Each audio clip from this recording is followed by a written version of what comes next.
self-myofascial release for the trapezius and the neck. Be careful around the neck. There's a lot of nerves that stem out from your cervical spine, and we don't want to roll on those nerves. So you try to avoid spending extended periods of time up through the neck. Take your ball, place it on the trap. Lean your body weight back into the ball and target any tender spots that you might feel.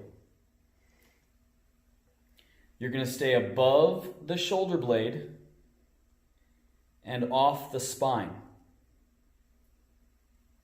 Once you find a tender spot, then you're going to breathe deeply for 4 seconds in, 4 seconds out,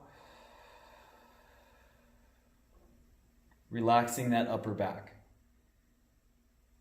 It might take about 30 seconds for the knot to release, but once it does, then you can roll around and try and find the next area to target.